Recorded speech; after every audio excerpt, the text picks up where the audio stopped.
Because you're gonna have a slump body. Slump body? I work out. No, that's what happens to me too. Like when you're sitting I'm slumping this you're really sweaty. Now I'm gonna be like this all the time. Don't film me. I filmed the entire thing.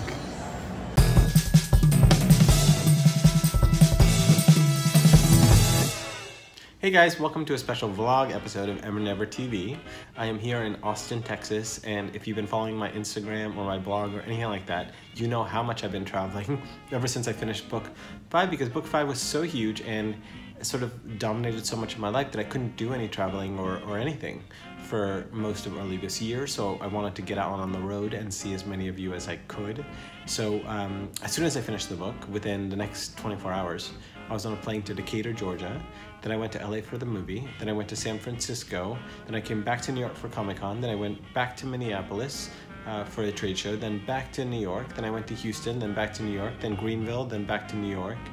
And now I'm in Austin. I'm almost done. Two more stops left. Charleston, South Carolina for Y'all Fest, which is my favorite festival. And I'm going to be running the SmackDown with Brendan Reichs, which features me doing an epic dance tribute to all the boys I loved before and all these YA love interests. I'm learning how to dance. Ramon is teaching me, and we have a great choreographer. The only way for you guys to get to watch this for real is to come to Y'all Fest, to come to the SmackDown. Tickets are going to sell out, so make sure you get them at the Y'all Fest website. But we will try to videotape it, and we'll try to have some of it on EverNever TV because it should be pretty memorable. As soon as I finish with this vlog, I'm going to go rehearse in my hotel room. The other thing you should know is there's 2 exclusive editions of book 5 that are coming out. I'm in the middle of proofing the book, and it is 627 pages. Here's what it looks like in proof form. It is pretty intense. The most intense book in the series so far, but it's amazing. I think you're gonna love book 5. I have no doubts about it. I sleep very easy at night knowing you're gonna be happy. What can I tell you about it? There's gonna be a Target edition with a deleted chapter, a chapter that I deleted from book 5. So all of you who are very interested in the process of making the School for Good and Evil will definitely want the Target edition, because I rarely show you insight into my laboratory.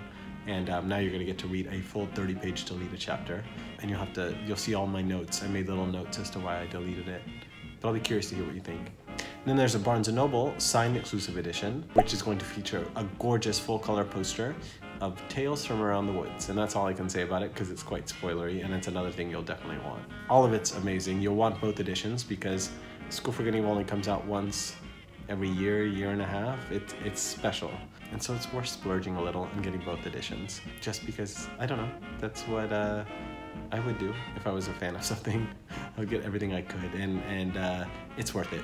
We made both editions super special. What else can I tell you? Rehearsing, proofing, that's pretty much what I'm up to right now.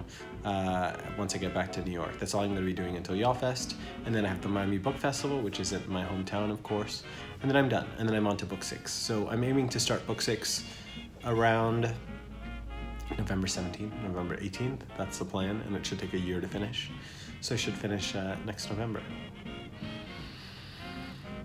God, we'll see. Can you imagine finishing the whole series? We won't talk about it. Okay, so right now, you should get your tickets for Y'all Fest. You should order both exclusive editions from Target and Barnes & Noble. And wish me luck on the proof.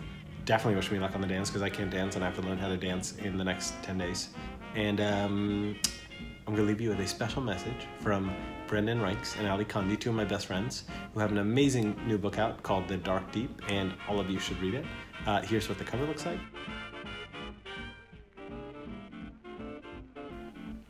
Hey guys, Joanne here. I never ever do this, but I'm butting in to say, if you love kids investigating weird things, especially in Pacific Northwest towns that are kind of creepy and unknown, definitely check out The DARKDEEP.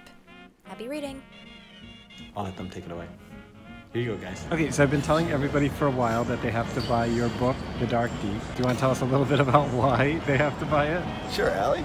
Yes, it's a perfect time of year. Like Halloween's coming up, it's spooky, it's fun. You don't have Stranger Things this year to watch.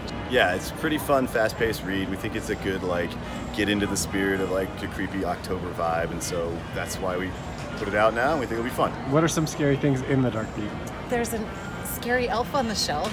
That's true. We do an elf on the shelf. It's really scary. We try to think of the scariest things, but also like creepy things that you wouldn't think are scary. And so we have a lot of like fun appropriations of intellectual property that we put into the book. What's the basic plot? 4 kids that live in the Pacific Northwest in a small town called Timbers, which is next to a creepy place called Still Cove. And it's always covered in fog, no one goes there. It's the legendary home of a sea monster called the Beast. But nobody knows if it's real or not, but nobody goes in there. So of course they do. One of the kids falls into Still Cove after having a fight with the town bully, and they go in after him, and inside the water they find an island. But on that island's a houseboat sitting on a pond that's old, no one's been there forever. It's got all these weird stuff in it, like weapons and maps and cool things, but clearly it's been abandoned. There's a hidden door, and they go downstairs, which is weird because there shouldn't be stairs in a houseboat, and a basement, which also doesn't make sense, and there's this dark swirling well, which they also can't figure out because they're like, why isn't the boat sinking? It's basically, like a hole in the bottom of the boat. And so eventually one of them goes in and... Well, they call it the Dark Deep, yes. And that's sort of the title is, and one of them sticks their foot in it, and it's a bad idea because it sort of sucks them in, or she falls in, it's unclear, and spits her out in the pond. But what happens is, when you go through the Dark Deep, it sort of scans your mind, and whatever you've been thinking of appears on the island with you. And so at first they're fun, like, oh, all the cool things you can think of, but then they become not fun. It starts scanning the deeper, darker portions of their brain, and suddenly things that they're afraid of and their fears and nightmares come out, and then they can't stop it. So they have to figure out how to shut it down or turn it off or break it or destroy the Dark Deep, or it might destroy the whole world. And why would a School for Good and Evil reader like the Dark Deep? Because we thought about Soman with every word we wrote. Yeah, if you like fairy tales, you like fairy tale creatures and sort of rules, you're gonna like this one because it's just these weird things popping up all the time that they have to deal with, and it's a lot of fantasy elements to it, I think. Okay, we can go back to being normal friends now. Okay.